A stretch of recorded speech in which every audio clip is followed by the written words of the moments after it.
नमस्कार।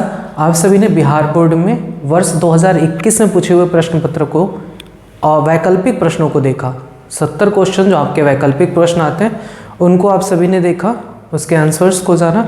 अब वर्ष 2021 में पूछे हुए शॉर्ट क्वेश्चन और लॉन्ग क्वेश्चन को आपको इस वीडियो के अंतर्गत बताया जाएगा। यानी अभी आप बिहार बोर्ड के वर्ष 2021 का शॉर्ट और लॉन्ग क्वेश्चन को देखेंगे। ऑब्जेक्टिव आपको भाग 1 में आपको करा दिया गया है इससे पहले वाली वीडियो में। आपको ये पता है कि आप में शॉर्ट क्वेश्चन 20 आते हैं, जिनमें से सिर्फ आपको 10 करने हैं और प्रत्येक 2 नंबर का होता है, यानी 20 नंबर का। 1 से 20 लघु उत्तरीय प्रश्न है जिनमें से केवल 10 आपको करने होते हैं और प्रत्येक 10 जो प्रश्न है वो प्रत्येक 2 अंक के हैं, यानी आपका टोटल शॉर्ट क्वेश्चन कितने का आता है? 20 नंबर का आता है। इसमें आपका जो पहला क्वेश्चन पूछा गया है वो है जीएमओ पर प्रकाश डालिए। जीएमओ जिसे इंग्लिश में कहा जाता है genetically modified organism. Genetically modified organism GMO क्या होता है? शब्द से क्लियर है, जेनेटिकली मॉडिफाइड ऑर्गेनिज्म यानी आनुवंशिकी के द्वारा किसी जीव को रूपांतरित कर दिया जाए। हम किसी जीव को कैसे रूपांतरित करेंगे? हम किसी जीव को रूपांतरित उसके डीएनए में हस्तक्षेप करके कर सकते हैं। उसका डीएनए में कुछ परिवर्तन थोड़ा सा कर दें तो उसमें परिवर्तन आ जाएगा, वो रूपांतरित हो जाएगा, सामान्य से भिन्न हो जाएगा। तो जीएमओ यानी जेनेटिकली मॉडिफाइड ऑर्गेनिज्म, इसे हिंदी में कहते हैं आनुवंशिकता रूपांतरित जीव। रूपांतरित जीव ऐसे जीव जिनके जीन को आनुवंशिक अभियांत्रिकी के द्वारा परिवर्तित कर दिया जाए, ऐसे जीव को आनुवंशिकता रूपांतरित जीव कहते हैं। यानी इस जीव के अगर हम डीएनए को, अगर हम इस जीव के डीएनए पर उपस्थित जीन को अगर हम परिवर्तित करते हैं तो वो जीव जीएमओ कहलाएगा, आनुवंशिकता रूपांतरित जीव कहलाएगा। हम किसी जीव को क्यों रूपांतरित करना चाहेंगे? हम अपनी आवश्यकता को पूर्ति करने के लिए करना चाहेंगे। हम चाहेंगे कि कोई पौधा है, उस पे फल जो लग रहे हैं उनकी संख्या बढ़े, यानी कोई पौधा है उसकी उत्पादकता बढ़ाएं। कोई पौधा है उस पर कोई रोग लगता है तो उसे रोग प्रतिरोधक बनाएं। कोई पौधा है उसे पर्यावरणीय कारकों से बचने के लिए अधिक से अधिक प्रतिरोधक बनाएं। तो मानवीय आवश्यकताओं की पूर्ति के लिए जीवों में जीनों का हस्तक्षेप करके जो जीव बनाए जाते हैं उन्हें आनुवंशिकता रूपांतरित जीव कहते हैं। याद हुआ बात है? कोई भी जीव हो, ये जीव आपका कोई भी हो सकता है, पौधा भी हो सकता है, कवक भी हो सकता है, जीवाणु भी हो सकता है। ठीक, पौधे, कवक, जीवाणु, जंतु, कोई भी जंतु हो, इन सभी में अगर हम उसके जीन में परिवर्तन करते हैं तो वह जीव आनुवंशिकता रूपांतरित जीव कहलाएगा। जीन में परिवर्तन कैसे कर सकते हैं? जैव प्रौद्योगिकी के माध्यम से, बायोटेक्नोलॉजी के माध्यम से। ठीक, बायोटेक्नोलॉजी में क्या करते हैं? किसी लक्ष्य वाले जीन को, यानी हम चाहते हैं कि कोई उत्पाद बनाना, उससे संबंधित उस जीन को किसी जीव में हम ट्रांसफ़र कर देते हैं किसी वेक्टर के माध्यम से। तो वो जीन जब जिस जीव में जाता है उस जीव में उस जीन का उत्पाद बनता है। जैसे एक एग्जाम्पल मैं देता हूँ, हमें इंसुलिन बनाना है, तो इंसुलिन बनाने वाला जो जीन है उस जीन को हम लेंगे।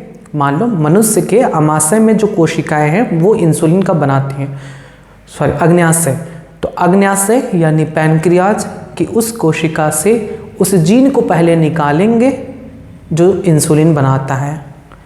उस जीन को प्लाज्मिड के साथ हम जोड़ेंगे, यानी प्लाज्मिड एक संवाहक है, वेक्टर है। फिर उस प्लाज्मिड को यानी उस वाहक को ई कोलाई बैक्टीरिया में ट्रांसफ़र कर देंगे। तो ई कोलाई बैक्टीरिया में इंसुलिन बनाने वाला जीन पहुंच गया।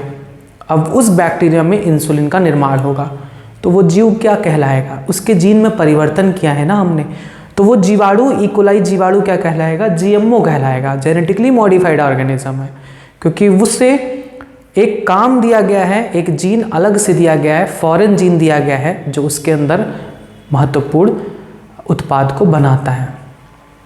ऐसे सभी जीव, चाहे वो पौधा हो, चाहे वो जीवाणु हो, चाहे वो कवक हो, जिसके जीन को आनुवंशिक अभियांत्रिकी के द्वारा रूपांतरित कर दिया गया हो अपने लक्ष्य को प्राप्त करने के लिए, एक उत्पाद को प्राप्त करने के लिए, तो वह जीव आनुवंशिकता रूपांतरित जीव कहलाता है। क्लियर? ऐसे जीव, चाहे वो पौधा, जीवाणु, कवक या जंतु कोई भी हो सकता है, जिनके जीन्स आनुवंशिक इंजीनियरिंग तकनीकों द्वारा परिवर्तित किया गया हो, आनुवंशिकता रूपांतरित जीव कहलाते हैं, जेनेटिकली मॉडिफाइड ऑर्गेनिज्म कहलाते हैं। आनुवंशिक इंजीनियरिंग द्वारा फसली पौधों की आनुवंशिकी में फेरबदल करके, अर्थात वांछित गुण वाले जो जीन हैं उनको प्रवेश कराकर उनकी ऐसी नई किस्में को विकसित किया जा सकता है जिनमें वांछित गुण उपस्थित हों। ऐसे विजातीय जीन वाली फसलें आनुवंशिक रूपांतरित फसलें कहलाती हैं। मतलब समझिएगा, बीटी कॉटन भी एक आनुवंशिक रूपांतरित फसल ही है।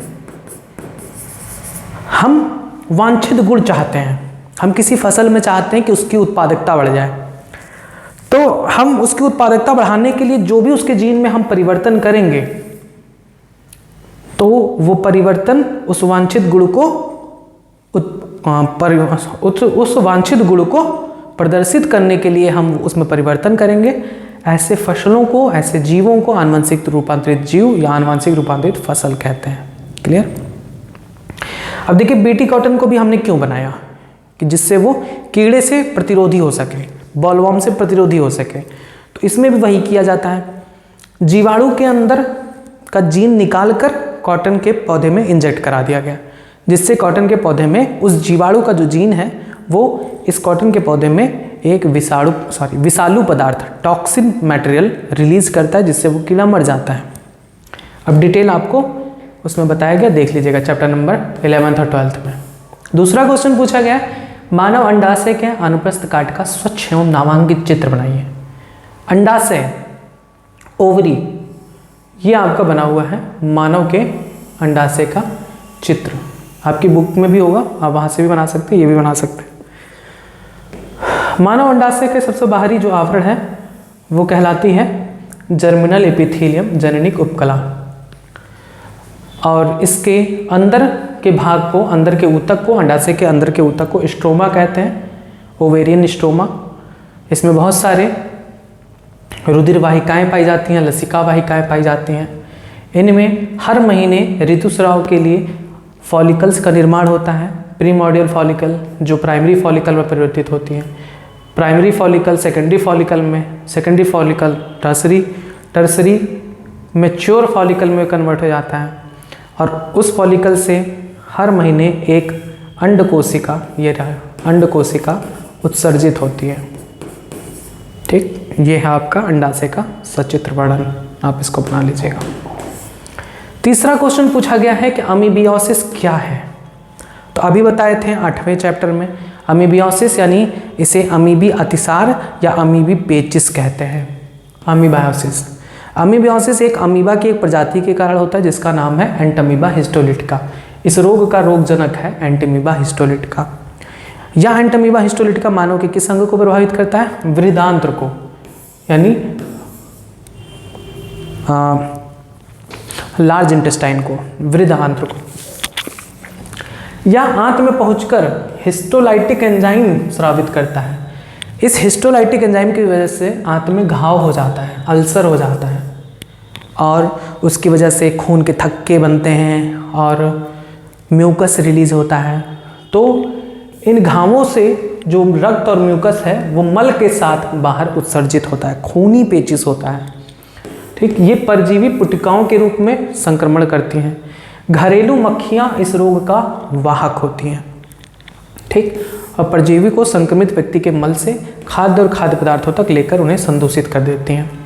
घरेलू मक्खियाँ इनके मल पर बैठती हैं, वहाँ से इनके अंडों को उनके हाथ वाथ में चिपक जाता है, उनके अंडे उस मल से, और फिर वही मक्खियाँ जब खाने पीने वाली चीज़ों पर बैठती है तो वो अंडे उस खाने पीने वाली चीज़ों में पहुँच जाता है।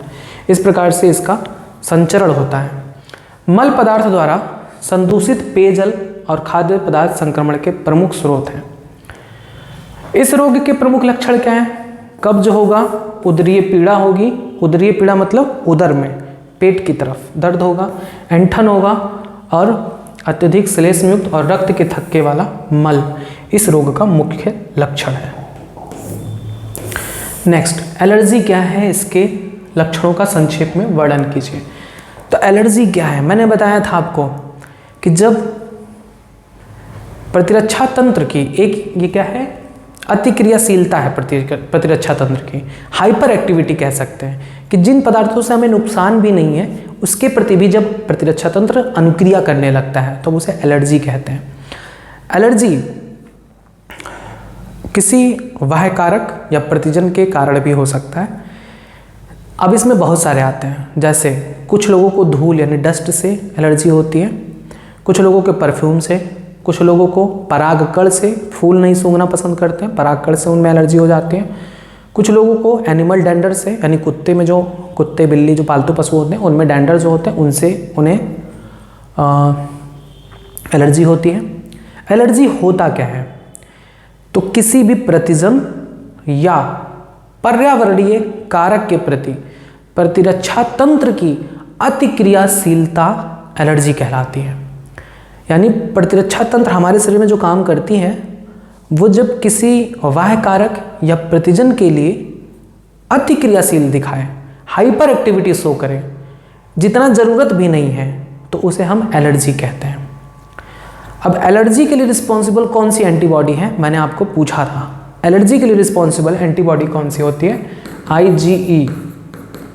ये एंटीबॉडी मास्ट कोशिकाओं को सक्रिय कर देती है, जिनसे रिलीज होता है हिस्टामिन, सेरोटोनिन आदि। ये क्या करती हैं? एलर्जिक रिएक्शन, एलर्जी प्रतिक्रिया शो करती हैं। उसमें व्यक्ति छींकने लगता है, खांसने लगता है, आंखें लाल हो जाती हैं, आंसू निकलने लगता है, ऐसी कंडीशन आ जाती है एलर्जी में। तो किसी प्रतिजन यानी कोई भी बाह्य कारक हो, कवक, जीवाणु, वायरस, कुछ भी, या पर्यावरणीय पदार्थ, पर्यावरणीय पदार्थ में आपका धूल आ जाएगा, परागकण आ जाएगा, अन्य के प्रति प्रतिरक्षा तंत्र की अतिक्रियाशीलता एलर्जी कहलाती है। याद करिए, किसी प्रतिजन या पर्यावरणीय कारक के प्रति प्रतिरक्षा तंत्र की अतिक्रियाशीलता एलर्जी कहलाती है। यह प्रतिरक्षा तंत्र का ही एक विशिष्ट रूप है जो बाह्य कारकों या प्रतिजन एलर्जिक प्रतिक्रिया उत्पन्न करते हैं। अच्छा, वे सभी पदार्थ, वे सभी प्रतिजन जिसके कारण शरीर में एलर्जी होती है उन्हें हम एलर्जेंस कहते हैं। वह पदार्थ, वह प्रतिजन जिसके कारण एलर्जी होती है एलर्जेंस कहलाते हैं। जैसे धूल एलर्जेंस हैं, परागकण एलर्जेंस हैं, ठीक है, एनिमल डेंडर एलर्जेंस हैं, जिसके कारण भी एलर्जी होती है उन्हें हम एलर्जेंस कहते हैं। एलर्जेंस के सामान्य उदाहरण धूल की चिचड़ी यानी धूल में पाए जाने वाले चिचड़ी माइट्स, पराग यानी पॉलन ग्रेन, प्राणी लघुशल्क यानी एनिमल डेंडर जो पालतू पशुओं के शरीर में पाए जाते हैं आदि। इसमें छींकना, पनीली आंखें, सांस लेने में परेशानी, आंख और नाक से पानी आदि जुकाम के लक्षण शुरू हो जाते हैं। नेक्स्ट क्वेश्चन पूछा गया है, एक प्रारूपिक प्रतिपिंड यानी प्रतिरक्षी एंटीबॉडी का स्वच्छ नामांकित चित्र बनाइए। तो अभी पिछले ही पार्ट में आपको बताया गया है, एंटीबॉडी के बारे में बताया गया ना। एंटीबॉडी प्रतिरक्षा 4 पॉलीपेप्टाइड श्रृंखलाओं से मिलकर बना होता है, 4 पॉलीपेप्टाइड श्रृंखला से मिलकर बना होता है ना। इसमें से 2 होते हैं दीर्घ श्रृंखला जिन्हें हम हैवी चेन कहते हैं, हैवी चेन, और 2 होते हैं लघु श्रृंखला जिसे हम लाइट चेन कहते हैं। और इसी वजह से हम एक एंटीबॉडी को H2L2 भी कहते हैं, H2L2 भी कहते हैं, H2L2, किसी प्रतिरक्षी को हम H2L2 के नाम से भी जानते हैं। अब इसमें देखिए, ये एक हो गया हैवी चेन, ये दूसरा हो गया हैवी चेन, और 2 लाइट चेन, यानी एक ये लाइट चेन छोटा होता है, जो छोटा है वो लाइट चेन, जो बड़ा है वो हैवी चेन, ये होते हैं। इनमें डाइसल्फाइड बॉन्ड से आपस में जुड़े होते हैं, डाइसल्फाइड बॉन्ड द्वारा, और ये सारी चीज़ें हैं।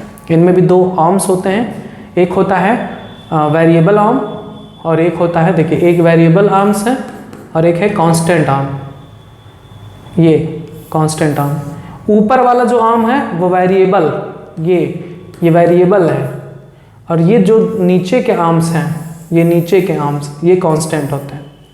ठीक, तो एक एंटीबॉडी का फिगर बनाना था, इतना आसान है, आप बना सकते हैं। नेक्स्ट, जैव विविधता हॉटस्पॉट क्या होता है, तप्त स्थल किसे कहते हैं? तो हॉटस्पॉट क्या है? ऐसा क्षेत्र जो जैव विविधता की दृष्टि से एकदम संपन्न हो, ऐसा क्षेत्र, ऐसी एरिया, बड़ी एरिया, बहुत बड़ी एरिया होती है, जैव विविधता से संपन्न हो, उनमें प्रजातियों की संख्या की अधिकता हो, यानी अलग अलग प्रजाति पाई जाए जीवों की, स्थानिक प्रजातियां जरूर हों, ये कंडीशन होती है तप्त स्थल की, कि तप्त स्थल में प्रजातियों की संख्या तो अधिक हो ही, साथ साथ स्थानिक प्रजातियां भी उसमें बहुत हों, तो वो उसे हम जैव विविधता हॉटस्पॉट कहते हैं। ऐसा क्षेत्र, ये छोटा क्षेत्र नहीं होता, बहुत बड़ा क्षेत्र होता है, जैसे हिमालय के रेंज, ट्रांस हिमालय और पश्चिमी घाट भारत में, तो ये सभी बड़े रेंज हैं।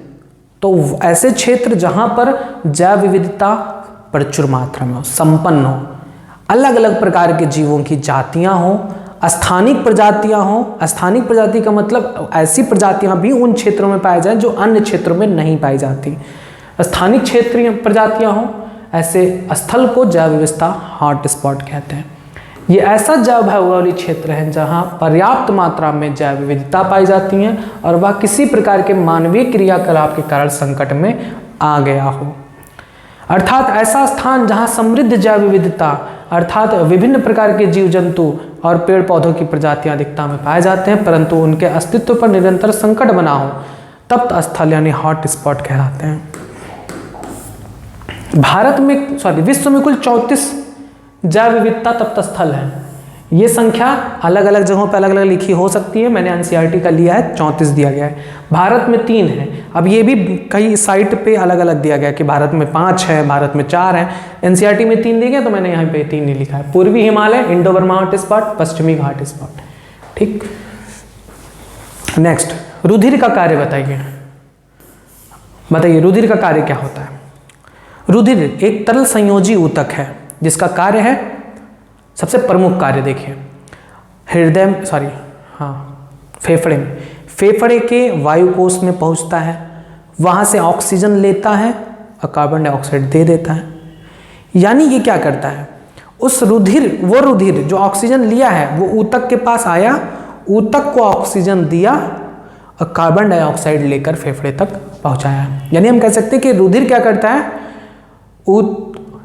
फेफड़े से ऑक्सीजन को ऊतक तक पहुंचाता है और ऊतक से कार्बन डाइऑक्साइड लेकर फेफड़े तक पहुंचाता है। पहला एक कार्य हो गया, ऑक्सीजन और कार्बन डाइऑक्साइड का ट्रांसपोर्ट, संवहन। रुधिर के द्वारा ऑक्सीजन देखिए फेफड़ों से ऊतक तक पहुंचाया जाता है, ऑक्सीजन फेफड़े से ऊतक तक, और कार्बन डाइऑक्साइड ऊतक से फेफड़े तक, कार्बन डाइऑक्साइड ऊतक से फेफड़े तक पहुंचाया जाता है। ठीक, फेफड़े में सांस लेते हैं ना, तो फेफड़े में ऑक्सीजन आ गया। अब ये ऑक्सीजन फेफड़े से ऊतक को पहुंचाया जाता है। ऊतक उस ऑक्सीजन का प्रयोग करती है ग्लूकोज के ऑक्सीकरण में। उस दौरान कार्बन डाइऑक्साइड निकलता है, तो वो कार्बन डाइऑक्साइड हमारे शरीर को जरूरत नहीं है, बाहर निकलना जरूरी है, तो वो ऊतक से कार्बन डाइऑक्साइड फेफड़ों को भेज दिया जाता है, और फेफड़े से जो हम वायु छोड़ते हैं सांस लेने के दौरान, और कार्बन डाइऑक्साइड निकल जाता है बाहर। यह क्रिया आरबीसी में उपस्थित हीमोग्लोबिन के माध्यम से होती है।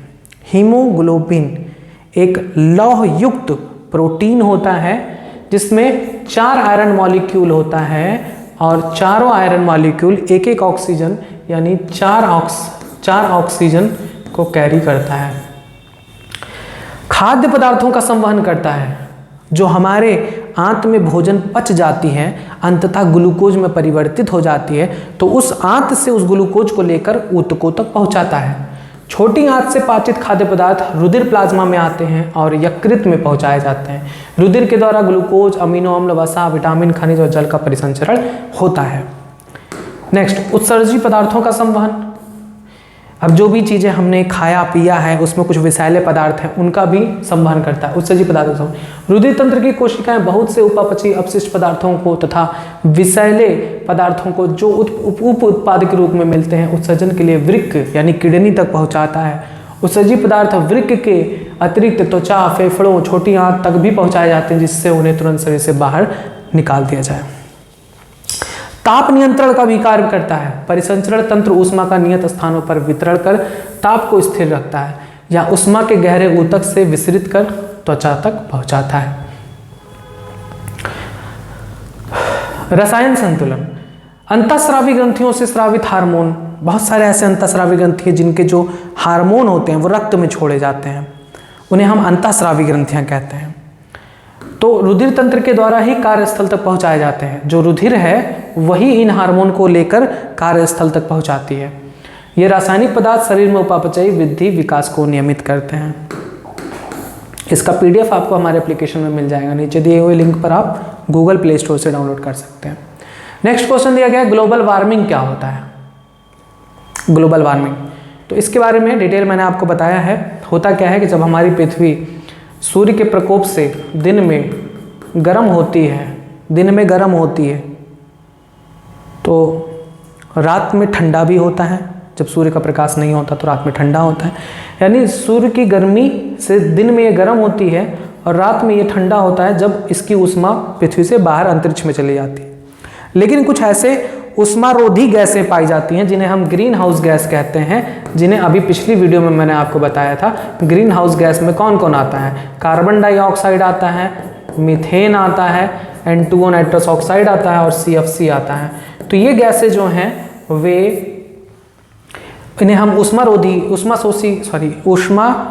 गैसें कहते हैं, ग्रीन हाउस गैस कहते हैं। ये पृथ्वी के आवरण में पाई जाती हैं। जब दिन के समय पृथ्वी गर्म होती है सूर्य के प्रकाश से, रात में जब ठंडा होने के लिए जब ऊष्मा बाहर विसरित होती है तो ऊष्मा को बाहर नहीं जाने देती और पृथ्वी के वापस धरातल पर भेज देती हैं ऊष्मा को, जिससे पृथ्वी लगातार गर्म होता जा रहा है। पृथ्वी का तापमान दिन ब दिन बढ़ता जा रहा है। तो इसी को कहते हैं ग्लोबल वार्मिंग। इससे जलवायु परिवर्तन होते हैं, वर्षा का मौसम बदल जाता है, ठंडी अंडी नहीं पड़ रही है, देख रहे हो इसी का असर है कि ठंडी अंडी नहीं पड़ रही है। स्टोर पे सेल लग चुका है 50% 40% ऑफ। तो ठीक, अच्छा, दिन ब दिन पृथ्वी का तापमान अगर बढ़ेगा तो इससे क्या निष्कर्ष होगा? तो इससे क्या होगा, ग्लेशियर्स जो है पृथ्वी पर पोल्स पर पाई जाती है ना, उत्तरी ध्रुव, दक्षिणी ध्रुव, तो इन पर जो ग्लेशियर्स हैं, बड़े बड़े पहाड़ हैं, चट्टान हैं बर्फ़ के, वो पिघलेंगे। चट्टान बर्फ़ के पिघलेंगे तो समुद्र का स्थल बढ़ेगा, समुद्र का स्थल बढ़ेगा तो समुद्र के निकट जितने भी शहर हैं जलमग्न हो जाएंगे, डूब जाएंगे। इसी को कहते हैं ग्लोबल वार्मिंग। ग्रीन हाउस गैसों के स्तर में वृद्धि के कारण पृथ्वी की सतह का ताप काफ़ी बढ़ जाता है, जिसके कारण वैश्विक तपन यानी विश्वव्यापी उष्णता ग्लोबल वार्मिंग होती है। पिछले 100 वर्षों में पृथ्वी के तापमान में 0.6 डिग्री सेंटीग्रेड वृद्धि हुई है। इनमें से अधिकतर पिछले 3 दशकों में ही हुई है। अब ये क्यों हो रहा है? पेड़ों की कटाई की जा रही है जिसकी वजह से कार्बन डाइऑक्साइड बढ़ रहा है। दूसरा, क्योंकि पेड़ कार्बन डाइऑक्साइड को एब्जॉर्ब करके ग्लूकोज बना देते हैं। अब पेड़ कटेंगे तो कार्बन डाइऑक्साइड बढ़ेगा ही, ग्रीन हाउस इफेक्ट होगा, ग्लोबल वार्मिंग होगी। अगर आप वाहन का प्रयोग करोगे, उसमें पेट्रोल डीजल का प्रयोग करोगे, उससे भी गर्मी बढ़ेगी। उष्मारोधी वो भी कहीं ना कहीं गैसें होती हैं, carbon monoxide, carbon dioxide release होती हैं उनसे भी। तो बहुत सारे ऐसे रीजंस हैं। अनुमान है कि ग्रीन हाउस गैसों की यही स्थिति रही तो सन 2100, ये गलत है, सन 2050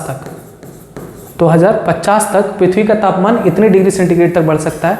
वैज्ञानिकों का मानना है कि तापमान में इस वृद्धि से पर्यावरण में हानिकारक परिवर्तन होते हैं, जिसके परिणाम स्वरूप विचित्र जलवायु परिवर्तन होता है। वर्षा का मौसम बदल जाएगा, गर्मी सर्दी का मौसम बदल जाएगा, ठीक। इसे हम EI नीनो इफेक्ट कहते हैं।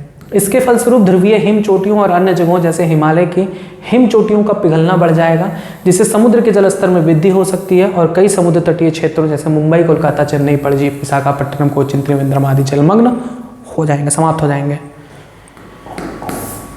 नेक्स्ट देखिए, अंतः प्रजनन क्या है। इनब्रीडिंग, एक ही नस्ल की अधिक निकटस्थ व्यक्ति नहीं, वेस्टी, इंडिविजुअल, जानवरों में कराया जाता है इनब्रीडिंग। एक ही नस्ल के अधिक निकटस्थ व्यक्ति के मध्य कम से कम 4 से 6 पीढ़ी तक अंतः प्रजनन कराया जाता है, संगम कराया जाता है, उसी को अंतः प्रजनन या तथा संतानों को अंतः प्रजाति समष्टि इनब्रीडिंग पॉपुलेशन कहते हैं। अंतः प्रजनन में आवश्यक है कि नर और मादा दोनों अलग अलग आबादी से हों, अलग अलग पॉपुलेशन से हो। याद करिए अंतः प्रजनन क्या होता है। एक ही नस्ल के अधिक निकटस्थ व्यक्ति के मध्य 4 से 6 पीढ़ियों तक संगम यानी मेटिंग कराना अंतः प्रजनन कहलाता है। क्लाइनेफिल्टर सिंड्रोम क्या होता है। क्लाइनेफिल्टर सिंड्रोम क्या है, एक आनुवंशिक रोग है जिसमें क्या होता है, व्यक्ति में 44 प्लस XXY गुणसूत्र आ जाता है। एक गुणसूत्र की अधिकता के कारण होता है, एक गुणसूत्र अधिक हो जाता है, एक गुणसूत्र अधिक हो जाता है। नॉर्मली क्या होना चाहिए, नॉर्मली क्या हो जाना चाहिए, 44 प्लस XY हो या 44 प्लस XX हो, नर हो या मादा हो, लेकिन ये ना हो कि नर मादा दोनों के गुण आ जाते हैं। तो ऐसे लोग क्या होंगे, नर और मादा के गुण वाले पैदा होंगे। Y के कारण शरीर बढ़िया होगा, तंदुरुस्त होगा, हैवी होगा। X के कारण उनमें स्तन ग्रंथियाँ विकसित हो जाएंगी, शरीर पर बाल बहुत कम हो जाएंगे। तो वे ना तो पूरी तरीके से नर होंगे ना पूरी तरीके से मादा होंगे। क्लाइनेफिल्टर सिंड्रोम, इस रोग का वर्णन HF क्लाइनेफिल्टर्स ने सन 1942 में किया था। कारण क्या है, यह रोग लिंग गुणसूत्र की एकाधिसूत्रता यानी ट्राइसोमी के कारण होता है। इनमें XXY लिंग गुणसूत्र होते हैं, अतः इनमें 47 गुणसूत्र होते हैं। 46 की जगह 47 एक बढ़ जाता है। ये जो असामान्य पुरुष हैं वो बनते किससे हैं, असामान्य अंडों।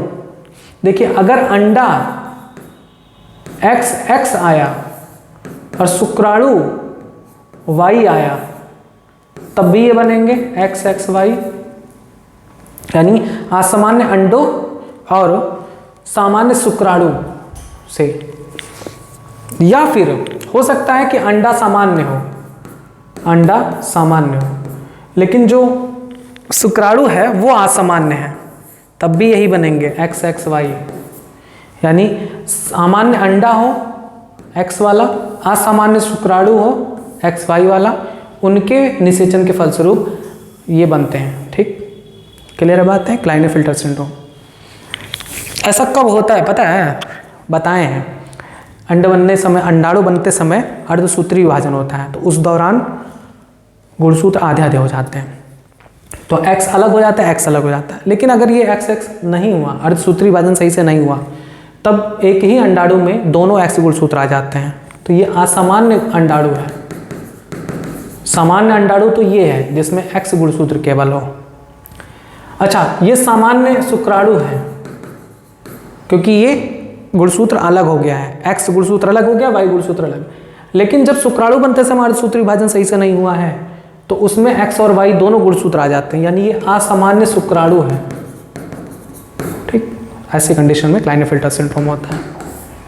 लक्षण क्या होते हैं, तो पुरुष और स्त्री के लक्षण विकसित हो जाते हैं। इनमें पुरुष जैसे लक्षण होते हैं, शरीर लंबा हो जाता है, अतिरिक्त एक्स गुणसूत्र के कारण इनके वृषण और अन्य जननांग अल्प विकसित होते हैं, यानी इनमें शुक्राणु या अंडाणु का निर्माण नहीं होगा और ये बच्चे पैदा नहीं कर पाएंगे, नरमबंध होते हैं, मेल स्टेराइल होते हैं। स्त्रियों के समान इनके चेहरे पर शरीर और बाल कम होते हैं। स्त्रियों के समान स्तन भी विकसित हो जाते हैं। ऐसे व्यक्तियों को जिनमें स्तन विकसित हो जाते हैं गायनेकोमस्टिया कहते हैं इसे।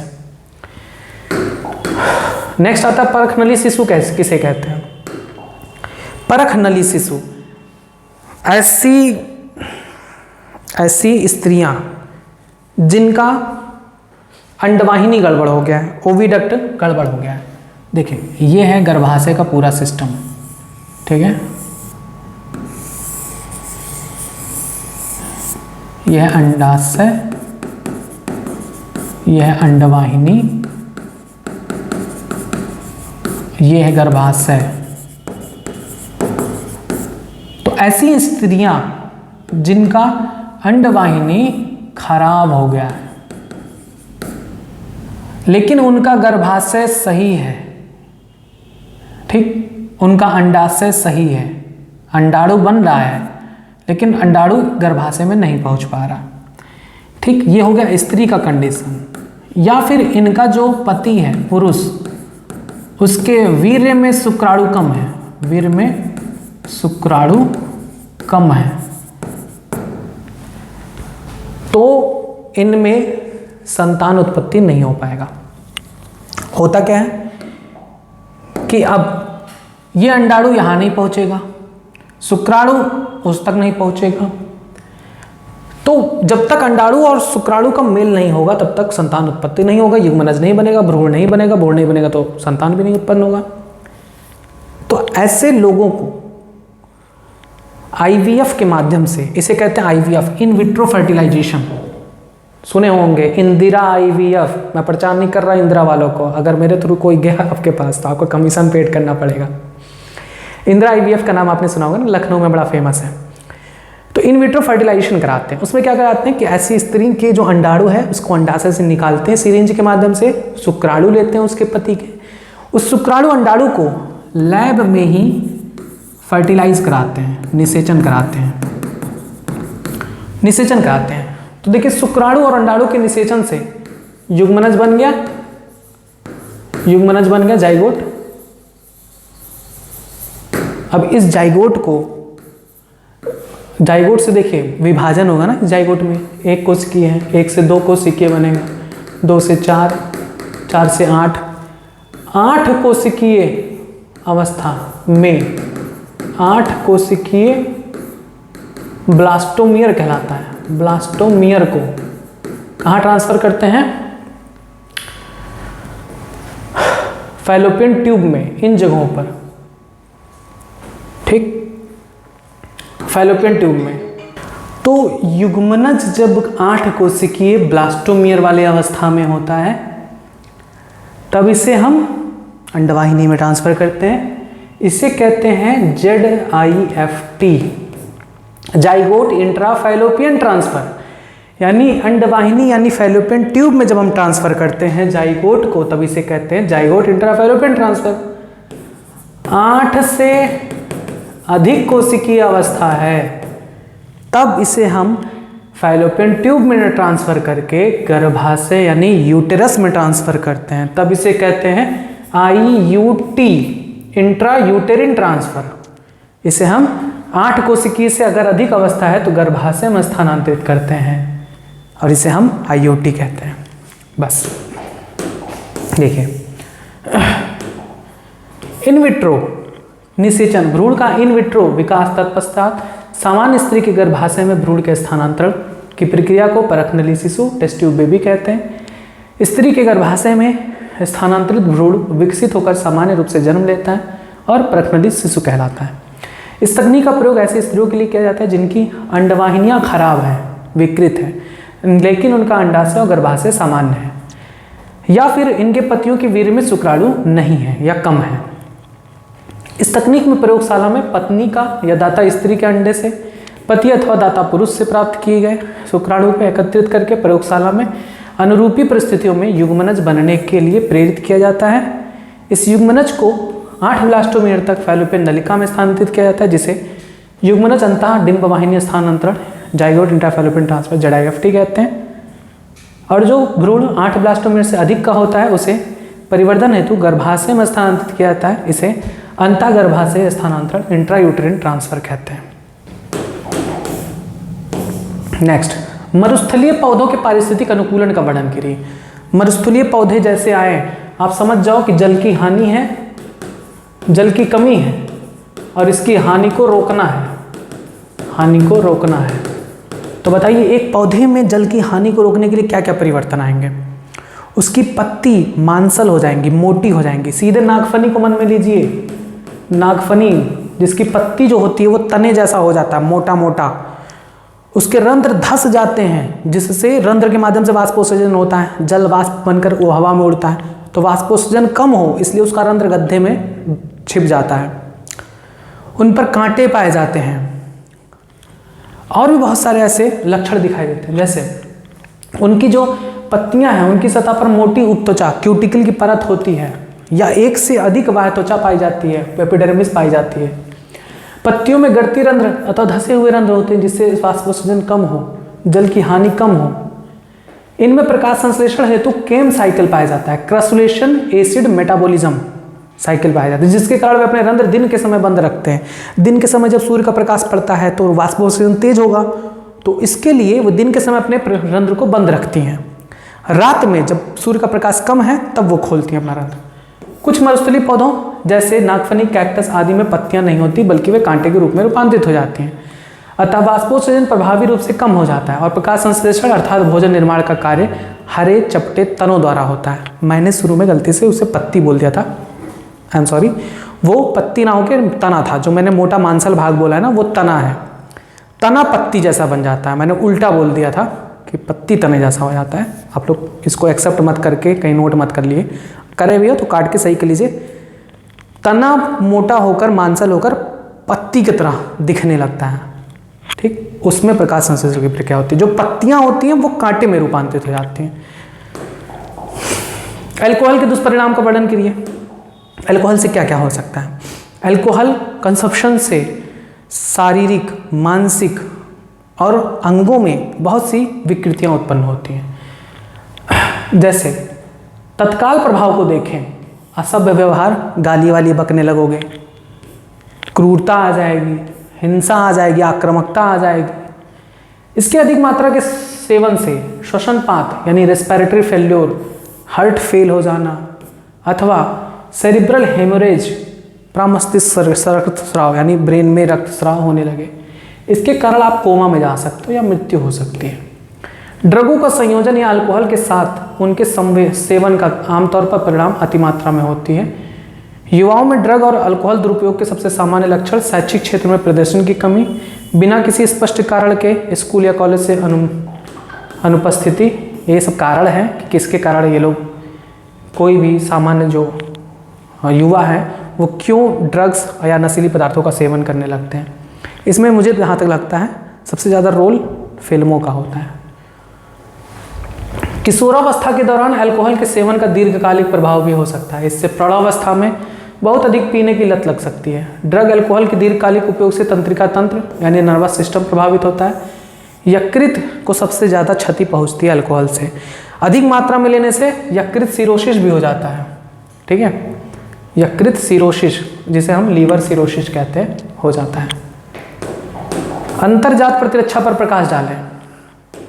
अंतर्जात प्रतिरक्षा क्या होता है, ये हम शब्द कहीं पढ़े अढ़े नहीं है। हमें जहाँ तक लगता है कि अंतर्जात प्रतिरक्षा सहज प्रतिरक्षा को ही इन्होंने कहा है। अंतर्जात यानी जन्म से ही है, क्योंकि इस अंतर्जात वाले शब्द को मैंने किसी भी बुक में नहीं पढ़ा है। तो कुछ ऐसे वर्ड आप लोगों में दिए गए हैं जिसके बारे में मैंने सुना नहीं है, लेकिन मैंने रिलेट किया तो लगा कि ये इनसे मैच करते हैं, तो यही होंगे। तो अंतर्जात प्रतिरक्षा का मेरे तरफ से मतलब यही होगा, सहज प्रतिरक्षा या अविशिष्ट प्रतिरक्षा या जन्मजात प्रतिरक्षा। तो सहज प्रतिरक्षा के बारे में अभी आपको जल्दी ही बताया गया है। क्या होता है, जन्म से हमारे शरीर में मौजूद होता है, यानी हम इसे जन्मजात प्रतिरक्षा भी कहते हैं। अविशिष्ट होता है यानी किसी रोग, एक रोगजनक के लिए विशिष्ट नहीं है, सबके लिए वही काम करते हैं। जैसे त्वचा हो गए, बाहरी रोगाणु को शरीर में प्रवेश करने से रोकते हैं। आंखों में आंसू जो निकलते हैं उसमें लाइसोजाइम होता है, सभी प्रकार के रोगाणुओं को मारने के लिए होते हैं, किसी एक विशिष्ट के लिए नहीं होते हैं। लार में लाइसोजाइम है, वो भी। अब इसमें भी देखिए 4 बैरियर होते हैं। सहज प्रतिरक्षा हमारे शरीर में किसी भी रोगाणु के लिए अवरोध पैदा करते हैं 4 प्रकार से। शारीरिक अवरोध, जैसे त्वचा है, किसी भी रोगाणु को शरीर में प्रवेश करने से रोकेगी।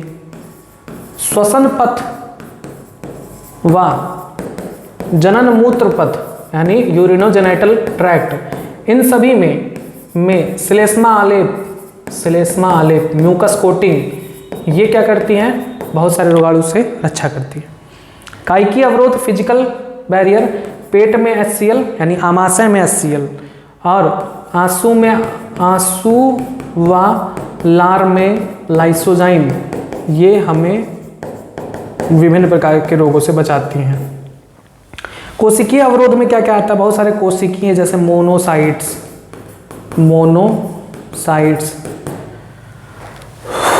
बृहद्भक्षकाणु यानी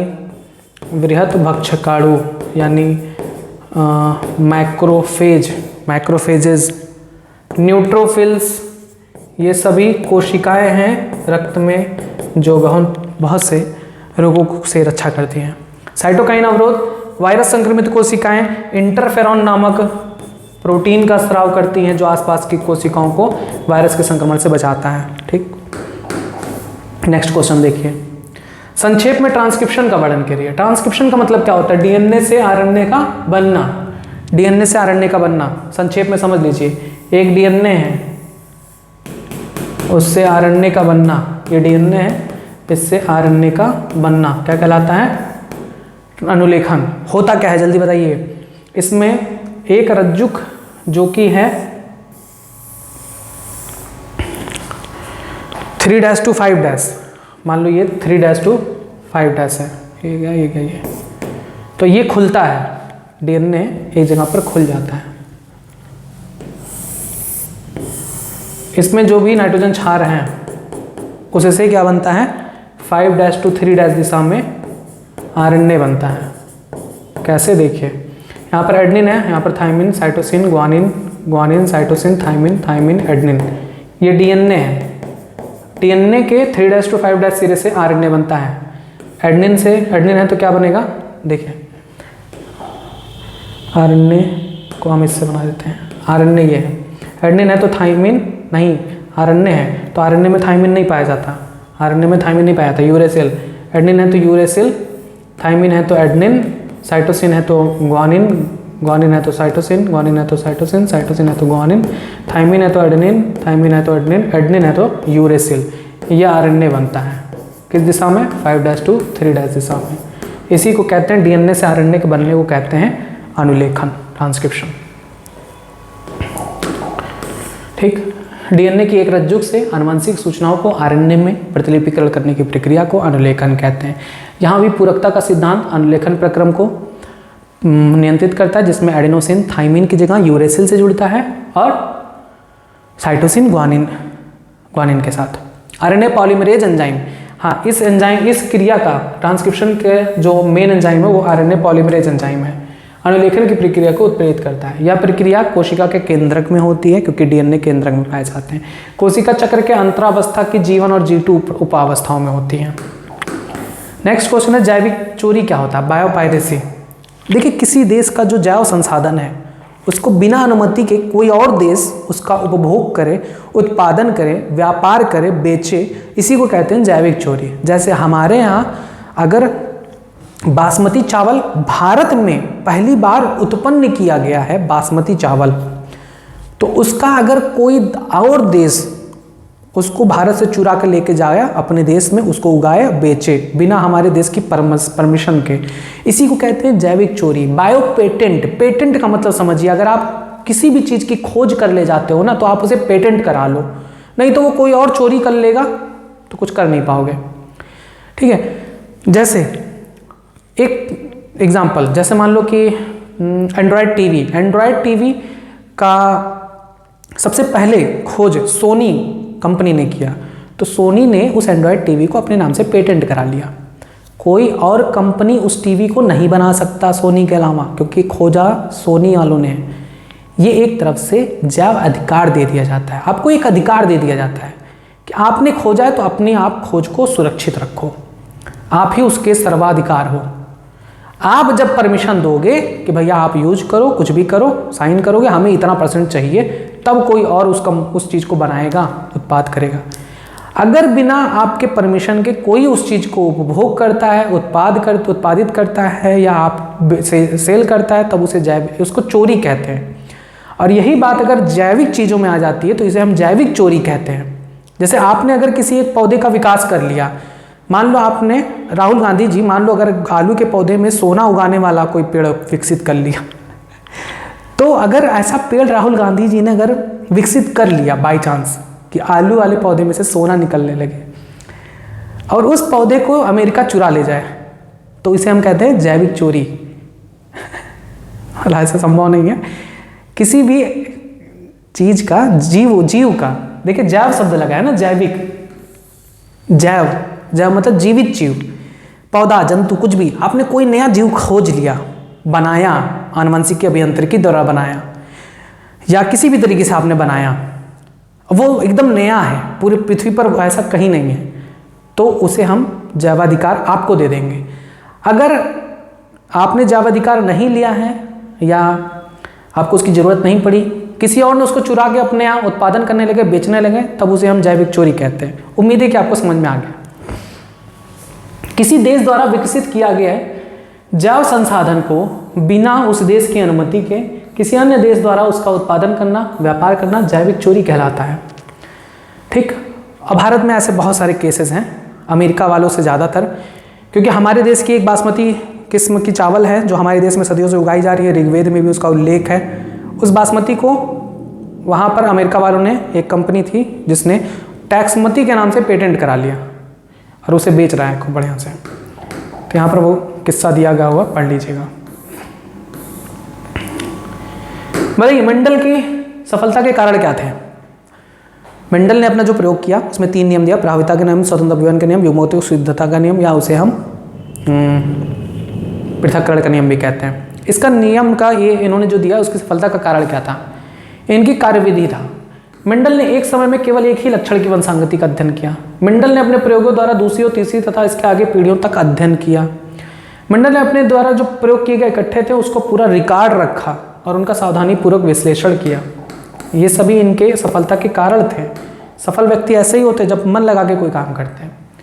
उन्होंने केवल ऐसे पौधों का चुनाव किया जो आनुवंशिक रूप से शुद्ध हों और उनकी पुष्टि उन्होंने अगली पीढ़ियों के पौधों में स्वपरागण परीक्षण द्वारा की। उन्होंने शुद्ध लक्षण वाले पौधों को अलग उगाया जिससे इनमें किसी अन्य लक्षण का परपरागण द्वारा मिश्रण ना हो सके। मेंडल द्वारा जो पौधे का चुनाव किया गया वो भी बहुत सोच समझ के किया गया। एक ऐसा पौधा हो जिसमें लक्षण स्पष्ट हो। 7 लक्षण अस्पष्ट था मटर के पौधे में, इसलिए उन्होंने मटर को लिया। मटर के 7 लक्षणों में कौन से आते हैं? पौधे की लंबाई आती है, लंबा बौना, फली की आकृति आती है, फैली हुई सिकुड़ी हुई, फली का रंग आता है हरा पीला, बीज की आकृति आती है गोल झुर्रीदार, बीज का रंग आता है पीला हरा, जो कि प्रभावी पीला है, अप्रभावी हरा। मैं जो पहले लक्षण बोल रहा हूँ वो प्रभावी है। पुष्प की आकृति, पुष्प की स्थिति आती है कक्षस्थ और अग्रस्त, पुष्प का रंग आता है बैंगनी और सफेद। 7 लक्षण लेकर उन्होंने अपना क्रॉस किया था। उन्होंने मटर के पौधे को ही क्यों चुना था? क्योंकि ये 1 वर्षीय होता है, 1 वर्ष में ही उगता है, फल देकर निकल जाता है।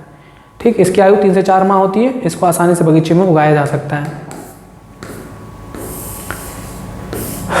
मटर की अनेक किस्में पाई जाती हैं जिसमें विभिन्न लक्षणों के वैकल्पिक रूप देखने को मिलते हैं। उदाहरण के लिए लंबे बौने पौधे, लाल पुष्प, सफेद पुष्प वाले पौधे, गोल झुर्रीदार बीज वाले पौधे। मटर के पुष्पों में प्राकृतिक रूप से केवल स्वपरागण ही होता है। ठीक, परपरागण ना होने की वजह से किसी प्रकार की अवांछित जटिलता नहीं आ पाती।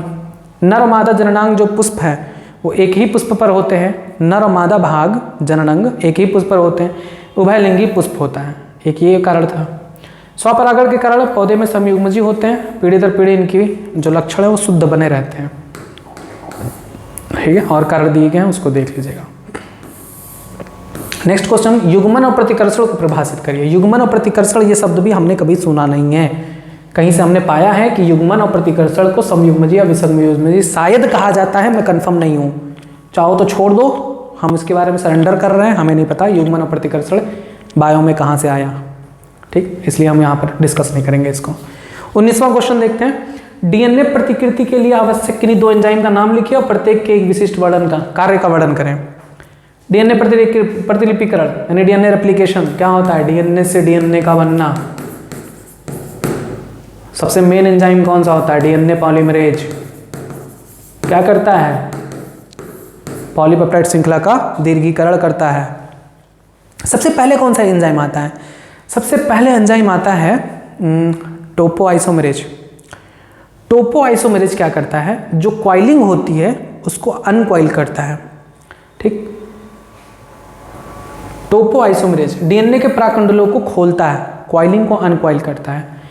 हेलिकेज डीएनए कुंडली का अकुंडलीकरण करता है, यानी डीएनए ऐसे हैं, इनके बीच के हाइड्रोजन बॉन्डों को तोड़कर अलग अलग कर देता है, हेलिकेज। डीएनए आरएनए पॉलीमरेज, इससे पहले आरएनए प्राइमर का संश्लेषण होता है, फिर डीएनए पॉलीमरेज आता है जिससे डीएनए का संश्लेषण होता है। यहाँ पर दिए गए आप याद कर सकते हैं। सूक्ष्म प्रवर्धन क्या है? तो सूक्ष्म प्रवर्धन को हम दीर्घ उत्तरीय प्रश्न नंबर 1 में पढ़ेंगे। सूक्ष्म प्रवर्धन को ही ऊतक संवर्धन कहते हैं। सूक्ष्म प्रवर्धन को ही ऊतक संवर्धन कहा जाता है। माइक्रोप्रोपेगेशन, माइक्रोप्रोपेगेशन, माइक्रोप्रोपेगेशन क्या होता है? किसी पौधे के एक ऊतक से, जिसे हम एक्सप्लांट कहते हैं, एक्सप्लांट कहते हैं, उससे संपूर्ण पौधा विकसित कर दिया जाए, इसी को ऊतक संवर्धन या माइक्रोप्रोपेगेशन, सूक्ष्म प्रवर्धन कहते हैं। इसकी खास बात क्या होती है? ये किस पर डिपेंड होता है? पूर्ण सख्तता पर, पूर्ण सख्तता यानी टोटीपोटेंसी पर। टोटीपोटेंसी क्या होता है? मैंने बताया था, एक कोशिका में ऐसी लक्षण जिसमें वो विभाजन द्वारा संपूर्ण पौधे को विकसित कर ले, टोटीपोटेंसी कहलाता है। इसे हम इसी के माध्यम से ऊतक संवर्धन कराते हैं। किसी पौधे का छोटा सा भाग, टुकड़ा लेंगे, उसे पोषक माध्यम में रखेंगे, वो पोषक ग्रहण करेगा, विभाजित होगा, विभाजन द्वारा कोशिकाओं का समूह बनेगा, जिससे एक संपूर्ण पौधे का विकास होता है। ठीक, अब इसमें बहुत सारे हम वृद्धि नियंत्रक का भी प्रयोग करते हैं। न्यूट्रिएंट मीडियम के साथ साथ ऑक्सीजन, साइटोकाइनिन आदि का भी प्रयोग किया जाता है। कम समय में अधिक से अधिक हम पौधे को प्राप्त कर सकते हैं इस विधि द्वारा। ये है पूरा सिस्टम। किसी पौधे के भाग से ऊतक को लिया, जिसे एक्सप्लांट कहते हैं, इसे न्यूट्रिएंट मीडियम में रख देते हैं, विभाजित होती हैं कोशिकाओं का समूह, जिसे हम कैलस कहते हैं, कैलस बनता है। उस कैलस से भ्रूण बनता है और भ्रूण से फिर नया पौधा बनता है। इसी को कहते हैं ऊतक संवर्धन। ऊतक से एक नए पौधे का विकास करना। ठीक है, पढ़ लीजिएगा। पुष्पी पौधों में निषेचन की क्रिया का वर्णन करिए। पुष्पी पौधों में निषेचन यानी आवृत बीजी पौधों में निषेचन। याद रखिएगा, आवृत बीजी में निषेचन द्विनिषेचन होता है। Double fertilisation is a main characteristic of angiosperm. द्विनिषेचन यानी डबल फर्टिलाइजेशन होता है, फर्टिलाइजेशन होता है। आवृत बीजी का ये मुख्य लक्षण है, द्विनिषेचन। होता क्या है मैं फिगर में समझा देता हूँ, यहाँ पर आप पढ़ लीजिएगा। आइए देखिए, आवृत बीजी पौधों में दो नर युग्मक बनते हैं। परागकण में दो नर युग्मक होते हैं। ये आपका भ्रूण कोश है, जिसके अंदर 3 एंटीपोडल सेल, 1 2 3 एंटीपोडल सेल्स होते हैं। 2 सहायक कोशिका होती हैं, 1 और 2, सिनर्जिड्स जिसे कहते हैं सहायक कोशिका। बीच में इसके एक होता है अंड कोशिका यानी मादा युग्मक, और 2 होते हैं पोलर न्यूक्लियाई। 2 होते हैं बीच में पोलर न्यूक्लियाई, जिसे हम द्वितीयक केंद्रक भी कहते हैं, सेकेंडरी न्यूक्लियस, द्वितीयक केंद्रक। होता क्या है ध्यान से सुनिएगा। देखिए, 2 नर युग्मक आते हैं, एक ये और एक ये, इसी के कलर से कर दूं। एक ये परागकण आता है और एक ये परागकण, सॉरी, एक ये नर युग्मक, एक ये नर युग्मक, 2 नर युग्मक आते हैं। इनमें से एक नर युग्मक इस अंड कोशिका के साथ फ्यूजन करता है।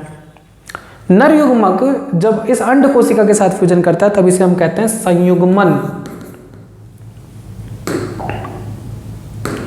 इसे कहते हैं संयुग्मन, सिनेप्सिस।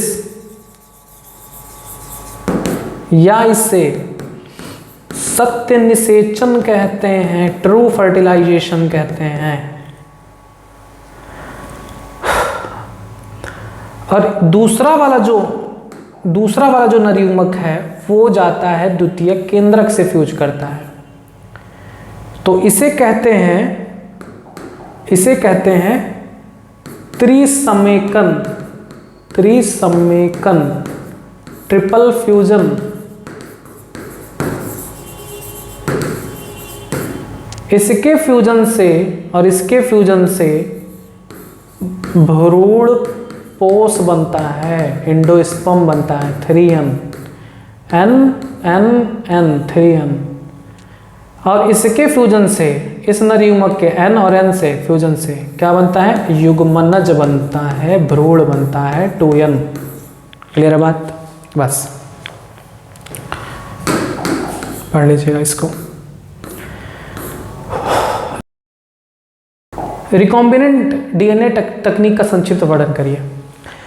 रिकॉम्बिनेंट डीएनए तकनीक इतना आसान तो है नहीं ये छोटा टॉपिक तो है नहीं। चलो मैं थोड़ा कोशिश करता हूँ। होता क्या है कि जब हम किसी वांछित गुण वाले जीन को किसी वाहक के माध्यम से किसी जीव में पहुँचाते हैं, जिससे उस जीव में उस वांछित गुण वाले जीन से लक्षण उत्पन्न हो, इसी को कहते हैं रिकॉम्बिनेंट डीएनए टेक्नोलॉजी।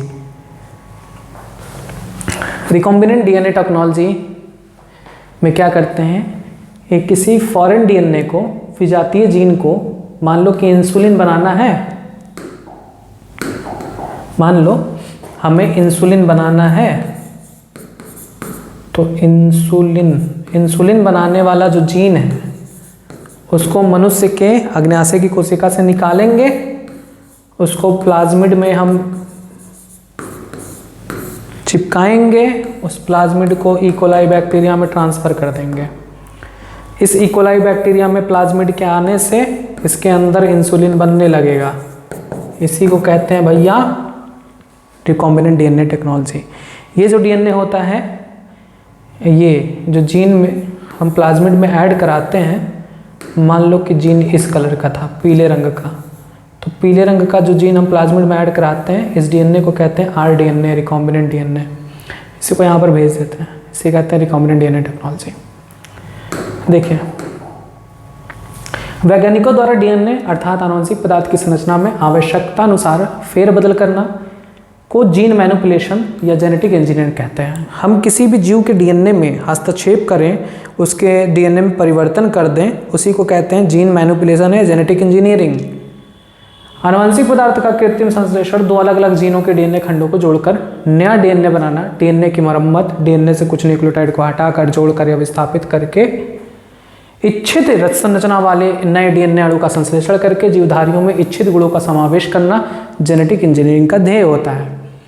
हम जो गुण चाहते हैं वो गुण उस जीव में उत्पन्न कर ले जाएं डीएनए के परिवर्तन के द्वारा, इसी को कहते हैं रिकॉम्बिनेंट डीएनए तकनीक।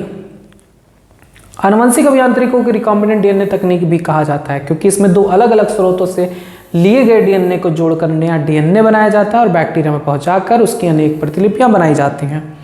इस प्रकार दो अलग अलग स्रोत के डीएनए खंडों को जोड़े से बने डीएनए को रिकॉम्बिनेंट डीएनए कहते हैं और इनके जुड़ने की प्रक्रिया को पुनर्योगज या रिकॉम्बिनेशन कहते हैं। ठीक है, आइए देखिए फिगर में समझाते हैं। ये देखिए एक ह्यूमन की कोशिका है, मानव कोशिका है, इसमें इंसुलिन, इस कोशिका द्वारा इंसुलिन बन रहा है, तो इसके डीएनए से वो इंसुलिन बनाने वाला जो जीन है ना, उसको हम निकाल लेंगे, उस जीन को निकालेंगे, इंसुलिन बनाने वाले इस जीन को निकालेंगे। देखिए ये जीन है ह्यूमन इंसुलिन प्रोड्यूसिंग जीन, यानी ह्यूमन के इंसुलिन को बनाने वाला ये जीन है। अब इस जीन को हम एक अलग जीन अलग संवाहक या वेक्टर पर जोड़ेंगे। उस वेक्टर में हम प्लाज्मिड को लेते हैं। प्लाज्मिड एक एक्स्ट्रा क्रोमोसोमल डीएनए होता है, कुछ इकोलाई बैक्टीरिया में पाया जाता है। तो इसके इस प्लाज्मिड में हम इतना कट करेंगे और इस पर ये ह्यूमन इंसुलिन बनाने वाले जीन को जोड़ देंगे। अब ये क्या कहलाएगा? ये एक ऐसा डीएनए है जिस पर विजातीय डीएनए है। इस पूरे डीएनए को क्या कहेंगे? आरडीएनए। रिकॉम्बिनेंट डीएनए, ठीक है। अब इस डीएनए को हम अलग इकोलाई बैक्टीरिया में ट्रांसफर कर देंगे। अब इस इकोलाई बैक्टीरिया में इंसुलिन को बनाने वाला जीन पहुंच चुका है। अब इस बैक्टीरिया में इंसुलिन बनने लगेगा। अब इस बैक्टीरिया को खूब वृद्धि कराएंगे, हजार लाख करोड़ों बैक्टीरिया हो जाएंगे और उससे जितना भी इंसुलिन बनेगा उसको इकट्ठा करेंगे, प्रोसेस करेंगे, सीसी में बंद करेंगे, बेचेंगे। इसी को कहते हैं रिकॉम्बिनेंट डीएनए टेक्नोलॉजी। नेक्स्ट आता है समुचित उदाहरणों के साथ 3 पारिस्थितिक पिरामिडों का वर्णन करिए। पारिस्थितिक पिरामिड क्या होता है? जो उस पारिस्थितिक तंत्र को व्याख्या करें। जीवों पारिस्थितिक पिरामिड 3 कौन कौन से? एक जीव संख्या का पिरामिड बना सकते हैं कि पारिस्थितिक तंत्र में कौन कौन आता है। किसी भी पारिस्थितिक तंत्र में कौन कौन आता है? उत्पादक आते हैं, प्राथमिक उपभोक्ता आते हैं, द्वितीयक उपभोक्ता आते हैं, तृतीयक उपभोक्ता आते हैं। तो इन्हीं का जो रिलेशन है उसी के लिए जो पिरामिड बनाई जाती है, इनकी संख्या को दर्शाने के लिए, इनमें ऊर्जा के प्रवाह को दर्शाने के लिए, इनमें संचित ऊर्जा को दर्शाने के लिए, इनमें संचित भार को दर्शाने के लिए जो पिरामिड बनाए जाते हैं उन्हीं को कहते हैं पारिस्थितिक पिरामिड।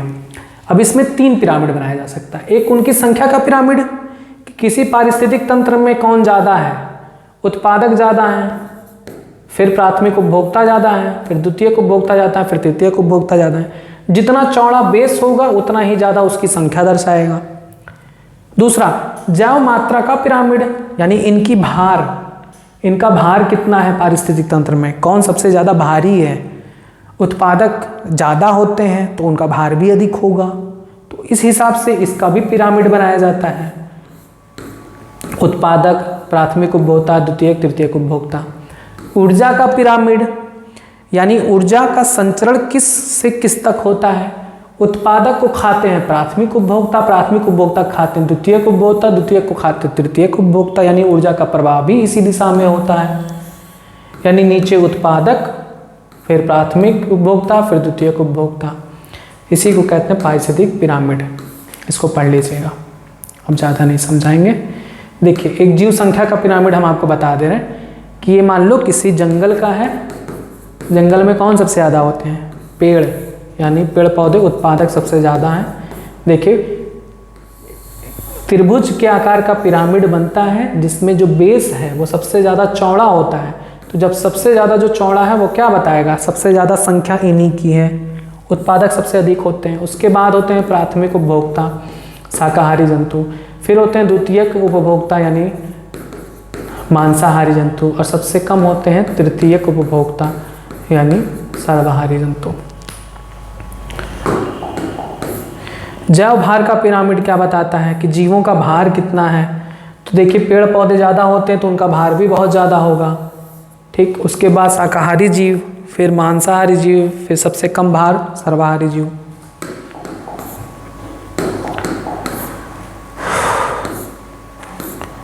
ऊर्जा का पिरामिड, आपको पता है कि ऊर्जा सदैव एक दिशात्मक होती है। पौधे की ऊर्जा का 1% स्थानांतरित होता है उत्पादक को, और उत्पादक से प्राथमिक उपभोक्ता को 10% स्थानांतरित होता है। इसे हम लिंडमैन के 10% नियम कहते हैं। इससे भी 10% दूसरे स्तर में, इससे भी 10% दूसरे स्तर में स्थानांतरित होता है। ये सब आपको बताया गया है। जनसंख्या नियंत्रण हेतु गर्भ निरोधक की विभिन्न विधियों का विवेचन करिए। गर्भ निरोधन की विधियों का कौन कौन से माध्यम है जिनके द्वारा हम गर्भावस्था को रोक सकते हैं, संतान उत्पत्ति को रोक सकते हैं। इसके लिए बहुत सारे निरोधक आते हैं जिनके बारे में आपको यहाँ पर वर्णन दिया गया है। गर्भ निरोधक का काम ही यही है कि वो संतान उत्पत्ति को रोकें, गर्भावस्था को रोकें। प्राकृतिक या परंपरागत विधि, आवधिक संयम, पीरियोडिक एब्स्टिनेंस। ऐसे समय जब अंडाणु के उत्सर्जन का समय होता है, अंडाशय से अंडाणु का उत्सर्जन का समय माहवारी से 10वें से 17वें दिन के बीच संभोग नहीं करना चाहिए, उससे बचना चाहिए। दूसरा वाय स्खलन, संभोग से पहले ही वीर्य का योनि से बाहर निकाल लेना, ठीक। इसके बाद स्तनपान अनार्तव, लैक्टेशनल एमेनोरिया यानी गर्भावस्था के बाद जब शिशु का जन्म होता है तो उससे शिशु के जन्म के बाद 6 महीने तक मेंस्ट्रुअल साइकिल नहीं होता, तो उस दौरान अंडोत्सर्ग नहीं होता, तो उस दौरान संभोग से भी संतान उत्पत्ति नहीं होती। हम रोध का प्रयोग कर सकते हैं, निरोध, कंडोम का प्रयोग कर सकते हैं, ठीक है, मेल फीमेल कंडोम का प्रयोग किया जा सकता है। और भी बहुत सारी विधियां हैं, डायाफ्राम, गर्भाशय ग्रीवा, टोपी, वाल्ट, ये सभी सहवास के बाद भी क्या करते हैं, गर्भाशय ग्रीवा को ढक लेते हैं, जिससे शुक्राणु अंदर प्रवेश नहीं कर पाता, निषेचन की प्रक्रिया नहीं हो पाती। इसके बाद बहुत सारे आईयूडीज लगाए जा सकते हैं गर्भाशय में, जिसके माध्यम से निषेचन की प्रक्रिया रुक जाती है, नहीं होती है। इनमें से सबसे प्रमुख कॉपर रिलीजिंग आयोडी बार बार पूछा जाता है। कॉपर रिलीजिंग आयोडी करता क्या है? कॉपर आयंस रिलीज करता है जो शुक्राणु को निष्क्रिय कर देता है। शुक्राणु को क्या कर देता है? निष्क्रिय कर देता है, उसको इनएक्टिव कर देता है, आगे नहीं बढ़ पाता। बाकी हार्मोन रिलीजिंग आयोडी हैं, इन सभी को आप पढ़ लीजिएगा। अब मेरे सर में भी दर्द होने लगा, 2 घंटे से लगातार चिल्ला रहे हैं। बहुत सारी ऐसी गोलियां, पिल्स हैं जिनमें कुछ स्टेरॉयडल हार्मोन्स का प्रयोग किया जाता है, जिनके प्रयोग से गर्भावस्था रुक जाती है। ठीक, इनमें सबसे ज़्यादा प्रचलित सहेली नामक गर्भ निरोधक गोली है, जिसे किसने बनाया था? लखनऊ के CDRI central drug research institute ने बनाया था। बस उसके बाद सर्जिकल मेथड है, जिसमें आपका पूछा भी गया था पिछले साल भी, सर्जिकल मेथड बताइए, शल्यक्रियात्मक विधि गर्भ निरोधक की। तो उसमें पुरुषों को कहते हैं शुक्रवाहक उच्छेदन या वासेक्टोमी, शुद्ध भाषा में इसे नसबंदी कहते हैं। करते क्या है? वास डिफरेंस को काट कर अलग कर देते हैं, ताकि जो शुक्राणु है वो इससे आगे ना बढ़ पाए, ठीक, बाहर ना आ पाए शुक्राणु। अब बहुत लोग पूछते हैं कि शुक्राणु जब बाहर नहीं आता तो जो शुक्राणु बनता है वो क्या हो जाता है? तो ये नष्ट होकर इसी में पोषण वोषण में काम आ जाता है, नष्ट हो जाता है शुक्राणु, इतना मात्रा में नहीं बनता कि आपका कोई दुष्प्रभाव उससे पड़े। फीमेल में जब करते हैं तो उसे हम ट्यूबेक्टोमी कहते हैं, अंडवाहिनी उच्छेदन। इसमें अंडवाहिनी को काट कर बांध दिया जाता है, जिससे अंडाणु जो यहाँ से रिलीज हो वो गर्भाशय तक ना पहुँच पाए। तो जब अंडाणु नहीं पहुँच पाएगा, शुक्राणु बाहर नहीं आएगा, तो निषेचन कहीं होगा? नहीं होगा, बात खत्म। अभी एक क्वेश्चन, मत्स्य या मत्स्य पालन क्या होता है? मत्स्य पालन में सभी जलीय जीव जो खाने योग्य होते हैं उनका पालन किया जाता है, उसी को मत्स्य पालन कहते हैं। इसमें सिर्फ मछली ही नहीं आती, मत्स्य पालन में अन्य जलीय जीव भी आते हैं, जैसे बहुत सारे केकड़े वगैरह आते हैं। इन्हें हम टैंक या तालाब में, जलाशयों में मनुष्य द्वारा वैज्ञानिक ढंग से हम पालन कर सकते हैं, इसी को मत्स्य संवर्धन कहते हैं। तालाब, टैंक आदि जलाशयों में मनुष्य द्वारा मछली व अन्य जलीय जंतुओं का वैज्ञानिक ढंग से पालन, जनन मत्स्य पालन या मत्स्य संवर्धन कहलाता है। इसके अंतर्गत केकड़ा आता है, झींगा आता है, लॉबस्टर्स आते हैं, खाद्य ऑयस्टर्स आते हैं, और भी अलग जीव आते हैं। अब इसमें देखिए, कतला, रोहू, कॉमन कार्प, ये सभी आलवड़ जल में पाए जाते हैं, यानी नदी में पाए जाते हैं। साफ बात, नदी, तालाब, झील, इनमें पाए जाते हैं रोहू, कतला, कॉमन कार्प। और अन्य मछलियाँ जैसे हिल्सा, सरडाइन, मैकरेल, पॉम्फ्रेट, ये सभी समुद्री मछलियाँ होती हैं, समुद्र में पाई जाती हैं, लवड़िए होती हैं। ठीक, आपको यहाँ पर फिगर भी दिए गए हैं। वो केकड़ा है, झींगा है, लॉबस्टर्स, और ये एडिबल ऑयस्टर्स हैं, जिन्हें हम पर्ल ऑयस्टर्स भी कहते हैं। मोती निकलता है इनमें से। एक को ना खावा आवा करो, अच्छा खा ना करो, हमें से कम से क्या मतलब, खाओ पियो मौज करो। हम तो नहीं खाते ये सब चीज़ें, मछली वछली देख लो भैया, ये सब खाए जाते हैं। बाकी ठीक, विभिन्न प्रकार के तकनीकें अपनाई जाती हैं जो मत्स्य संवर्धन को आगे बढ़ाती हैं। भुवनेश्वर स्थित central institute of fresh water aquaculture जो है, CIFA, इसका फुल फॉर्म पूछा जा सकता है, central institute of fresh water aquaculture द्वारा किए गए अनुसंधानों ने भारत में मत्स्य संवर्धन के क्षेत्र में क्रांति ला दी है। इसे नीली क्रांति भी कहते हैं, याद कर लीजिएगा। बस ये था बिहार बोर्ड के 2021 में पूछे हुए प्रश्नों का हल प्रश्न पत्र। आपको 96 में से कितने करने हैं? 35, 10, 45, 3, 48 क्वेश्चन करने हैं। हमने कितने सॉल्व कराए हैं? 96। 3 घंटे का काम 6 घंटे में लगे, मैंने 1-2 घंटे में सॉल्व करा दिया। ठीक है, उम्मीद है कि आपको सब कुछ समझ में आ गया है। ठीक। ठीक, मैं बहुत थक गया हूँ, लेकिन मैंने जितनी मेहनत की है उससे ज़्यादा मेहनत आपको करनी होगी इन सब चीज़ों को पढ़ने में, समझने में। 2-4 दिन 5 दिन जितना भी समय लगे आप इसको पढ़िए, ज़रूर रटिए, ज़रूर चीज़ों को समझिए, क्योंकि ये आने वाले परीक्षा में फिर से पूछे जा सकते हैं। ठीक है, तो आज के लिए बस इतना ही। नेक्स्ट जो भी आपका सॉल्व पेपर होगा जल्दी प्रोवाइड कराया जाएगा, और जो भी नेक्स्ट टॉपिक होगा वो भी जल्दी प्रोवाइड कराया जाएगा। तब तक के लिए आप यूट्यूब चैनल के साथ जुड़े रहें, बायोलॉजी इन हिंदी चैनल के साथ। धन्यवाद।